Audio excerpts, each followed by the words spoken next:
마인드 스케치.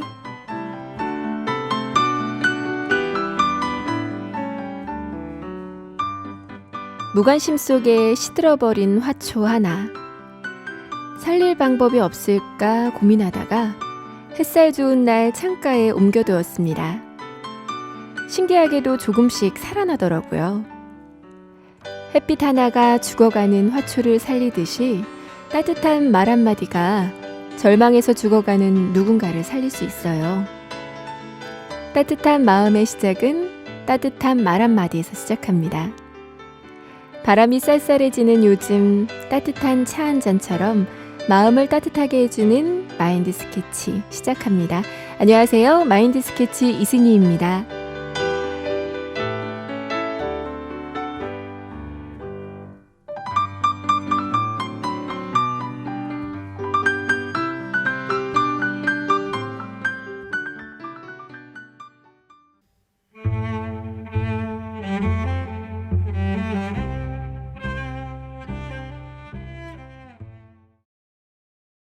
이승희와 함께하는 마인드 스케치 첫 곡은 호피폴라의 Wake Me Up 들으셨습니다.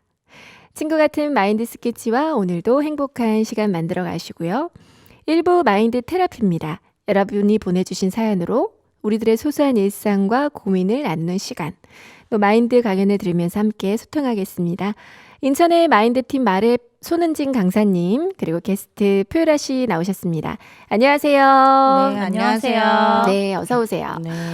두 분 요즘 음악 좀 들으세요? 뭐 음악이 항상 듣죠. 네. 제가 요즘 호피폴라라는 밴드에 푹 빠졌거든요. 네, 오프닝에서 튼 노래. 네네네. 저 알아요. 네. 그 예능 프로 나와서 인기가 엄청 났잖아요. 맞아요. 네, 저도 영상 봤는데 진짜 천재 뮤지션 같더라고요. 네. Wake Me Up이라는 노래를 편곡해서 불렀는데 성적이 굉장히 좋았어요. 네, 저도 봤어요. 전주에 이제 첼로 하나를 가지고 4명이 같이 연주하는 장면이 나오잖아요. 맞아요. 네, 메인 첼리스트가 첼로를 연주하면 기타와 건반을 담당하던 다른 멤버가 와서 고음과 저음을 이제 기타를 치듯이 음을 내더라고요. 근데 이제 마지막에 다른 한 명이 와서 첼로의 본체를 북처럼 북치듯이 이제 손가락으로 툭툭 치면서 둔탁한 소리를 내는데 첼로 하나를 어떻게 저렇게 연주를 하지? 네. 그 하모니가 정말 멋있었습니다. 저도 깜짝 놀랐어요. 네. 네, 저도 첼로를 저렇게도 연주할 수 있구나 보면서 좀 깜짝 놀랐네요. 정말 생각이 들기는 멋진 장면이었는데요. 네. 너무나 좋은 발상이었고 그 한 팀이 한 악기로 서로 도우며 하모니를 이루는 모습이 정말 아름다웠습니다. 네. 이렇게 생각이 들게는 일이 때로는 우리에게 큰 감동을 주는데요. 오늘 여러분의 생각에 들게는 하루를 살아보시면 어떨까 싶어집니다. 사연 읽고 마인드 테라피 시작할게요. 안녕하세요. 저는 서울에 사는 40대 회사원 정우찬입니다. 저는 올해 중3이 된 아들과 이제 5살이 된 늦둥이 아들 둘을 키우고 있는데요. 요즘 아내와 아이들 교육 문제로 자주 다퉈서 답답한 마음에 사연을 보냅니다. 첫째 아들은 태어날 때부터 몸이 약해서 잔병치레도 많이 하고 천식과 폐렴으로 입원도 자주 해서 전전긍긍하며 키웠어요. 몸이 약한 아이라 건강하게만 커다오라는 마음으로 운동도 시키고 주말에는 같이 자전거에 축구, 수영도 하면서 즐겁게 지냈죠. 초등학교에 들어가서는 공부를 많이 시키는 편이 아니었는데 시험 성적도 좋고 학교 생활도 우수하게 잘 지냈습니다. 근데 중학교에 올라가면서 기초가 부족했는지 수학과 영어를 어려워하더니 조금씩 성적이 떨어지더라고요. 아내는 그런 아들의 스케줄 관리를 하느라 바빠졌습니다. 명문고를 보내야 한다며 주말에는 영어와 수학 과외를 시키고요.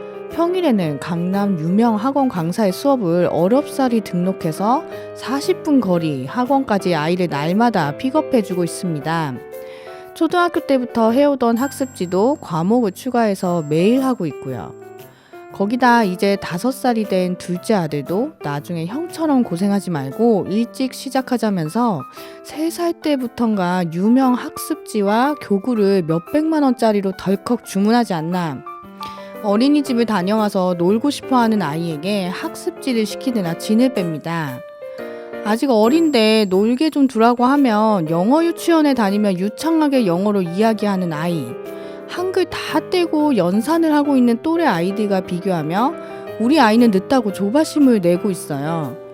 제가 뭐라고 할라치면 아이가 좋은 성적으로 명문대에 가면 성공하는 지름길인데 지금 좋자고 아이의 미래를 망칠 거냐는 아내. 정말 아내가 맞는 걸까요? 아니면 대체 어떻게 설득해야 할까요? 강사님, 저는 어떻게 해야 할까요?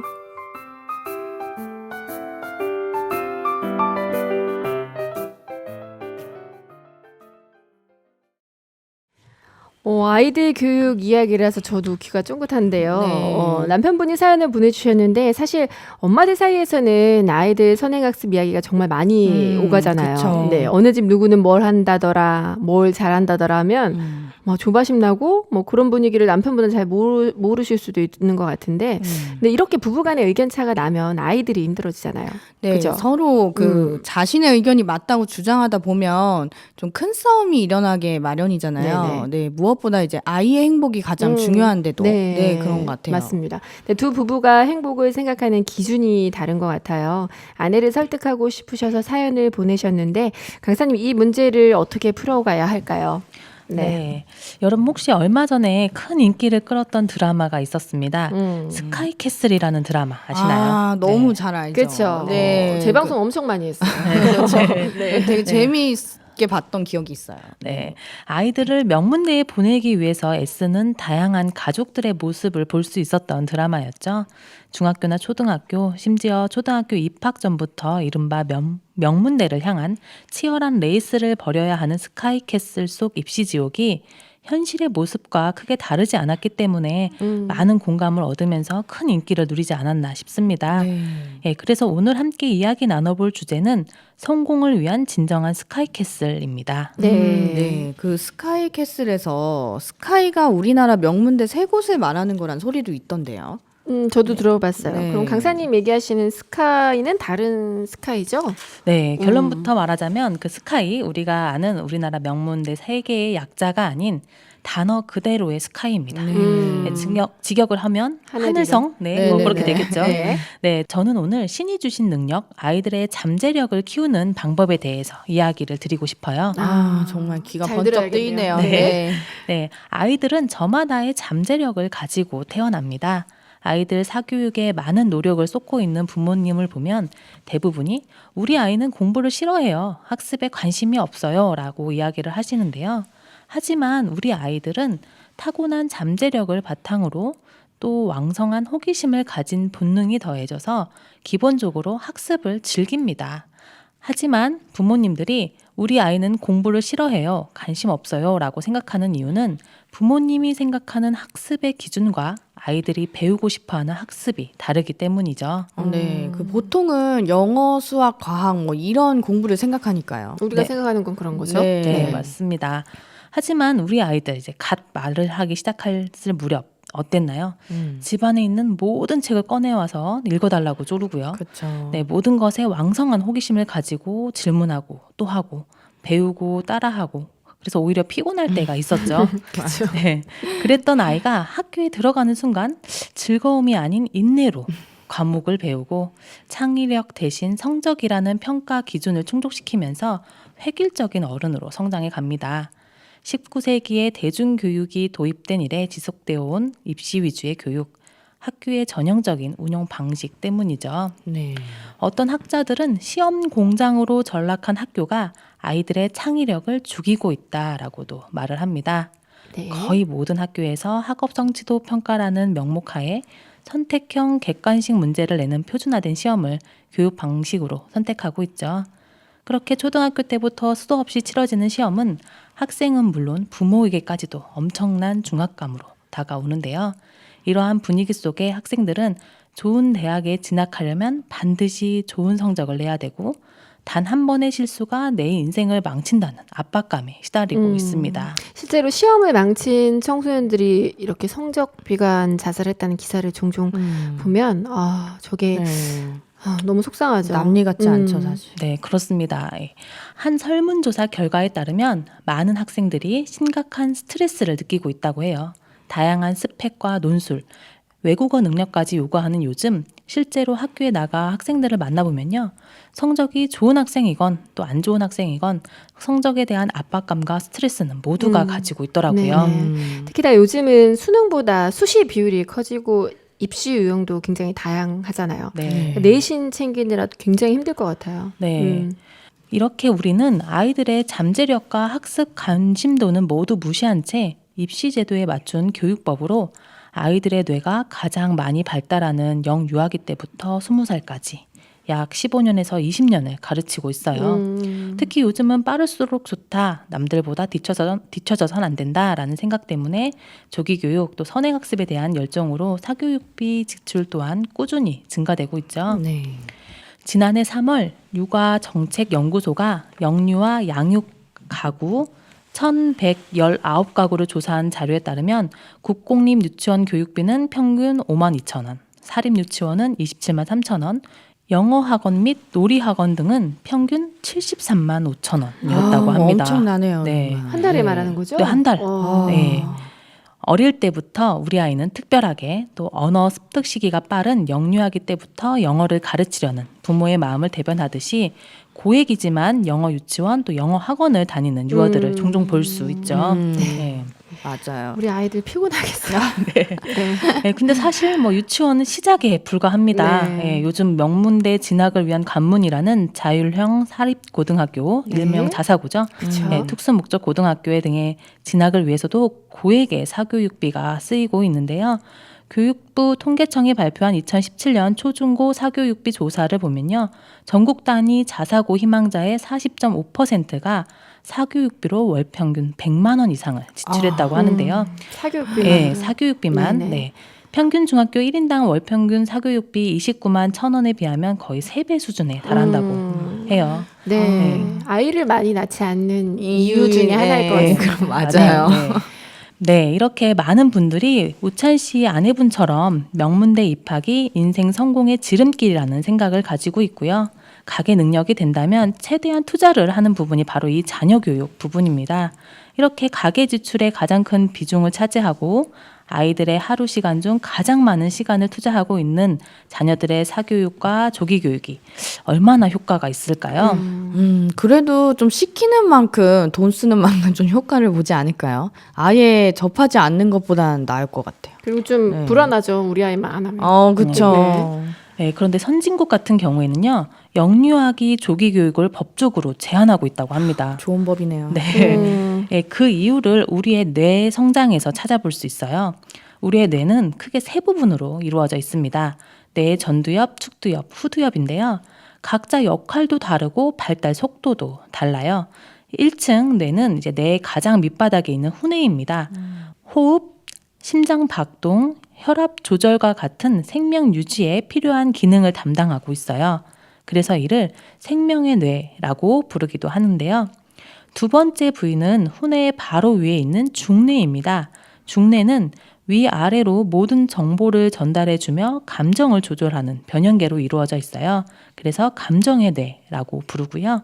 세 번째 부위는 전두엽. 많이 들어보셨죠? 네, 그쵸. 들어봤어요. 고도의 정신 기능과 창조 기능을 관할하고 있고요. 사고력을 담당해서 이성의 뇌라고 부르기도 합니다. 또한 이 부위는 학습과 기억, 사고를 담당하는 중요한 뇌 부위죠. 그렇다면 이제 부모님들이 가장 많이 관심을 가져하고 또 발달시키려고 하는 부위 어디겠어요? 전두엽이겠죠. 전두엽이죠. 네. 그렇죠. 이성의 뇌 전두엽입니다. 이 전두엽은 뇌 전체 중 80%를 차지하는 가장 큰 부위고요. 가장 오랜 기간 성장하면서 환경의 영향을 가장 많이 받는 부위이기도 하는데요. 그런 이유로 부모의 양육 태도가 가장 중요한 영향을 미치는 부위라고도 할 수 있죠. 전두엽에 가장 관심을 갖고 있는데 이제 미리 조기 교육을 하고 있는 거네요. 네. 예, 하지만 그렇게 잘못된 양육 태도는요, 우리 아이들 뇌를 오히려 발달시키는 것이 아니라 망가뜨릴 수 있습니다. 네. 집을 지을 때도 기초가 튼튼해야 층을 올릴 수 있는 것처럼 인간의 뇌도 1층 인간의 본능, 또 2층 감정 부분이 올바르게 채워지고 발달해야 3층 학습과 기억 능력, 인성과 도덕성 등을 올릴 수 있습니다. 그러니 1층과 2층이 발달이 되지 않은 영유아의 뇌에 3층의 재료를 부어준다고 해서 3층이 지어질 수는 없겠죠. 그렇습니다. 예, 아직 전두엽이 덜 발달된 상태에서 과도한 학업 스트레스를 받으면 뇌가 발달하기는커녕 오히려 자극에 손상을 입고 맙니다. 그 결과 뇌는 과부하를 유발하고 아이는 흥미를 잃어버리죠. 한때 영재라고 불렸던 애들이 이제 성장을 하면 학교에 적응을 네. 잘 못하는 경우도 있더라고요. 오히려 공부에 손을 떼버린 아이들도 종종 나왔어요. 네, 저도 네, 봤어요. 네, 맞아요. 네. 이는 바로 1, 2층 내의 전제를 무시하고 3층 내만 자극한 탓이라고 볼 수 있습니다. 그래서 뇌 전문가들은 가장 필요한 교육은 조기 교육이 아니라 적기 교육이라고 이야기합니다. 무조건 일찍부터가 아니라 뇌가 성장하는 속도에 맞춰서 자극이 제시돼야 한다는 뜻이죠. 1층 내와 2층 내가 모두 발달한 후에 학습 자극이 제시돼야 3층 내가 적절히 그 자극을 수용하고 이해하는데 그렇지 못한 상태에서 학습 자극만 제시하면 오히려 발달을 저해한다는 겁니다. 네. 그런데 조기 교육의 효과를 보고 성공하는 애들도 솔직히 없진 않잖아요. 그쵸. 네, 모든 아이들이 뇌 발달 속도가 같지 않은 것 같은데 1, 2층 뇌 발달도 좀 빨리 될 수 있지 않을까요? 네, 사실 1, 2층 내의 발달에 가장 좋은 방법은 양육자와의 친밀감 형성이에요. 예, 부모님과의 친밀한 접촉이나 감정적인 지지 없이 학습을 강요당할 때 전두엽이 부실해지거든요. 이제 그 결과 아이들은 사고와 학업에 집중하지 못하고 식욕이나 공격성이 가중될 수 있습니다. 그 이유는 전두엽에서 학습과 사고 기능을 발달시키면서 인지 기능도 향상돼야 되는데 초기에 부모와 접촉이 없었던 아기는 전두엽이 발달되는 시기에도 계속 손해와 후회를 충족시키려고 접촉에만 관심을 갖기 때문이죠. 또한 학대에 노출된 경우도 늘 중뇌가 활성돼 있어서 감정을 담당한다고 했었잖아요. 두려움을 계속 느끼는 거예요. 그래서 우리가 진행해야 되는 학습은 아이의 선호도에 맞는 체험과 놀이, 경험을 통해서 아이들이 가지고 있는 잠재력을 키울 수 있는 학습이 되어야 합니다. 네. 그럼 이제 놀이가 공부가 될 수 있다는 건가요? 네. 그래서 영아기 때에는 강요가 아니라 다양한 경험을 즐겁게 하는 기회를 제공하는 것이 중요합니다. 30대의 세계적인 업적을 이룬 사람들의 영유아기를 연구한 보고서가 있는데요. 음악가의 경우는 집에 늘 음악 소리가 들렸고요. 세계적인 테니스 선수의 경우 부모님이 치는 장면을 유모차에서 늘 바라봤다고 해요. 그러다가 이제 유아기에 접어들면서 자발적인 선호도가 생기고요. 아이가 배우고 싶다고 할 때 동네 선생님에게 처음 피아노를 배우거나 또 테니스를 배우게 되는 거죠. 그러다가 그 선생님들이 아이의 재능을 발견해주고 더 훌륭한 스승을 알게 되면서 본격적으로 교육에 입문하고 업적을 이루기까지 쭉 학습을 하게 되는 겁니다. 네. 그래서 부모님 직업을 따라가게 되는 친구들이 많은 것 같아요. 어렸을 때부터 그런 환경에 영향을 많이 받는 것 같습니다. 네. 그리고 이제 감정 조절이 중요해지는 시기에 부모님이 읽어주는 책도 다양한 간접 경험과 지혜를 얻을 수 있는 기회가 되겠죠. 아, 네. 네, 우찬 씨의 아드님 또한 학년이 올라갈수록 공부하는 만큼 성적이 오르지 않는다고 이야기를 했는데요. 책을 많이 읽지 않은 경우인 수가 있습니다. 책을 많이 읽지 않으면 문장 이해력이 떨어져서 정확히 문제의 의미를 파악하지 못하니까 정확한 답을 찾지 못하게 되는 거거든요. 네. 네, 그래서 전문가들은 문제를 풀고 공식을 외우는 암기식 교육보다는 일주일에 한 권이라도 책을 가까이 하는 독서 습관이 아이들의 성적 향상에 크게 도움이 될 수 있다고 이야기하고 있어요. 네네. 예, 제 친한 지인은 이제 아이들을 중학교 때부터 기숙형 대안학교에 보냈습니다. 아이가 뭐 특별히 음악에 재능이 있었던 건 아니지만 노래 부르는 것을 좋아해서 음악을 전문적으로 가르치는 중학교에 보냈고요. 둘째 아이는 인성교육 중심의 대안학교를 보냈어요. 입시 지옥에서 벗어나서 아이들이 다양한 활동을 하고요. 많은 책을 읽고 토론을 하면서 생각도 키우고 또 해외로 봉사를 다니면서 너무 행복하게 학창 시절을 보내는 걸 볼 수 있었습니다. 그리고 해외 봉사를 다녀와서는 아프리카의 아이들을 돕는 일을 하고 싶다는 꿈이 생겨서 대학생이 된 지금 다양한 봉사활동을 하면서 꿈을 향해 노력하는 모습이 너무 예쁘더라고요. 저희 아이도 6학년인데 좀 이 생각이 좀 되지네요. 네. 네, 궁금해집니다. 네. 네.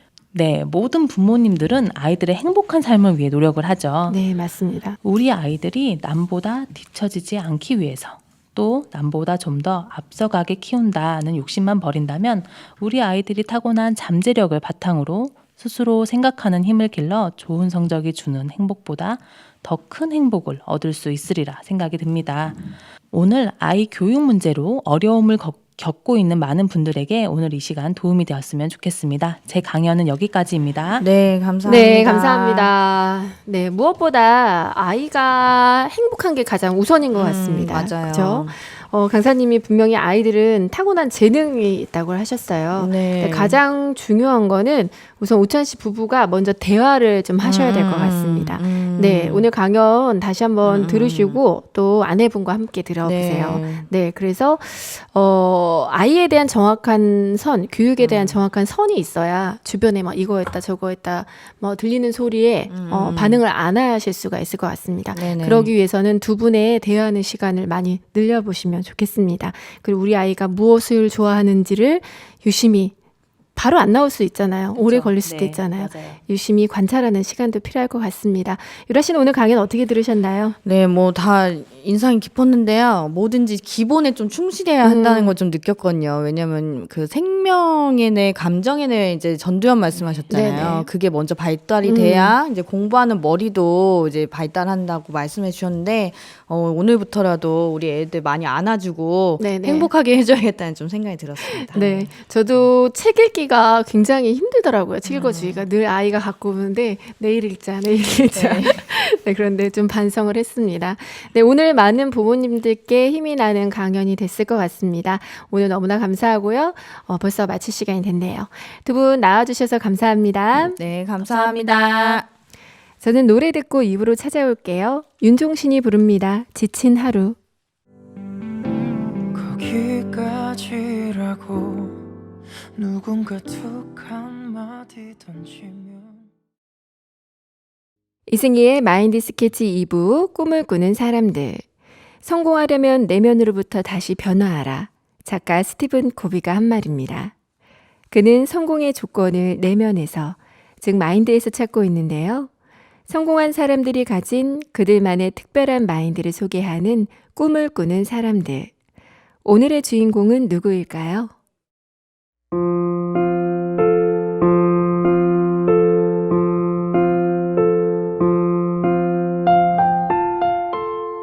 배움은 인간에게 주어진 가장 큰 특권 아닐까요?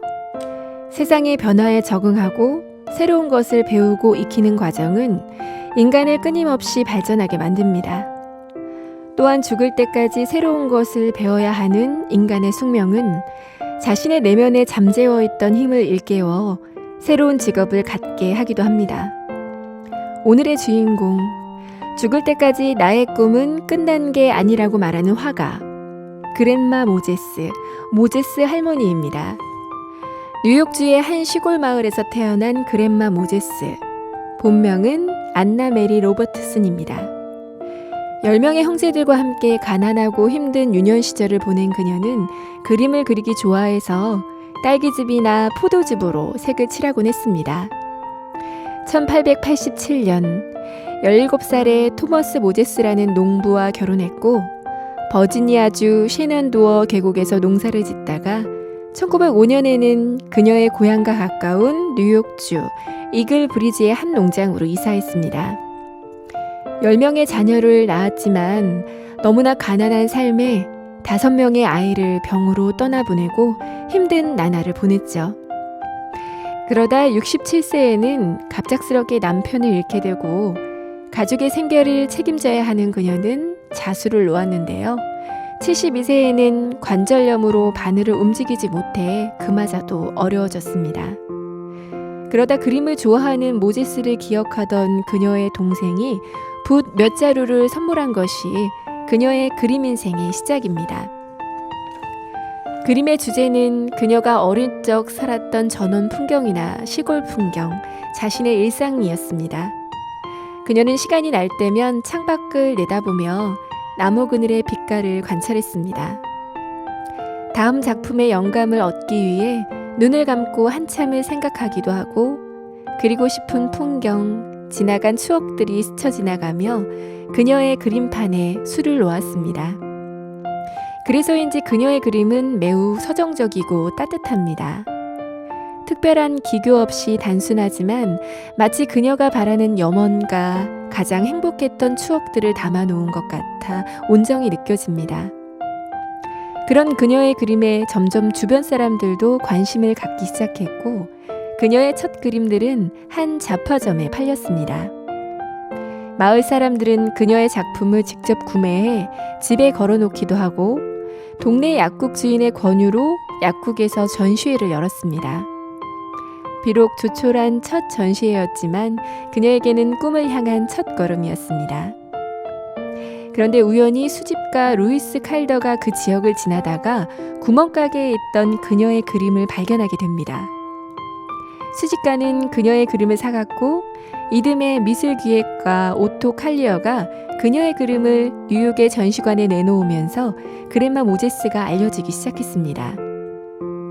1939년 80세에 당대 최고의 화가들이 참가할 수 있는 뉴욕 메트로폴리탄 미술관과 파리 국립근대미술관, 모스크바의 유명 갤러리 등에서 초청받아 전시를 하게 됐죠. 80세에 그림으로 꿈같은 첫 개인전을 하고 내 삶의 역사라는 자서전을 썼습니다. 1949년엔 해리 트루먼 대통령이 여성 프레스 클럽상을 선사했고 1960년 넬슨 록펠러 뉴욕지사가 그녀의 100세 생일을 모제스의 할머니 날로 선포했습니다. 80에 가까운 나이에서야 그림을 그리기 시작한 그녀는 죽기 직전까지 그림을 그렸습니다. 101세, 세상을 떠나기까지 20년간 남긴 그녀의 작품은 약 1600여 점. 100세에서 101세 사이에 그린 작품은 무려 25점이나 됩니다.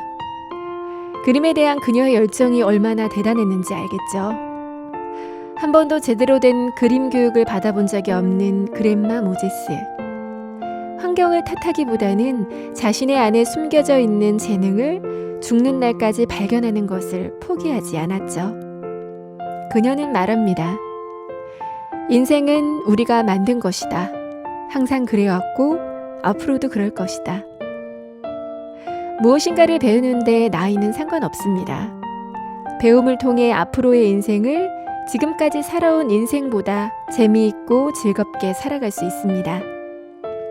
인생의 이막을 열 수 있는 배움. 남은 인생을 또 다른 인생을 시작하기에 지금은 누구에게나 충분한 시간입니다. 무엇이든 시작하세요.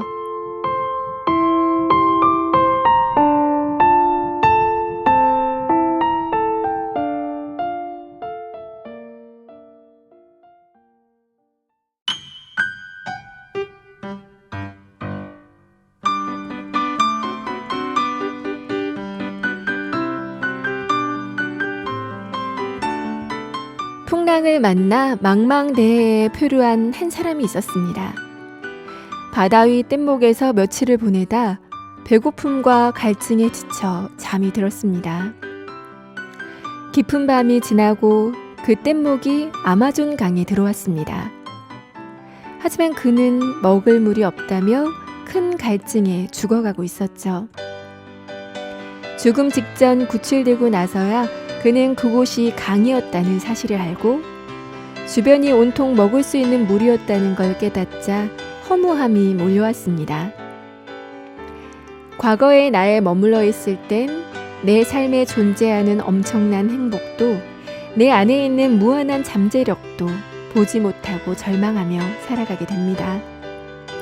마인드 스케치 오늘은 여기서 인사드릴게요. 지금까지 이승이었습니다. 우리 또 만나요.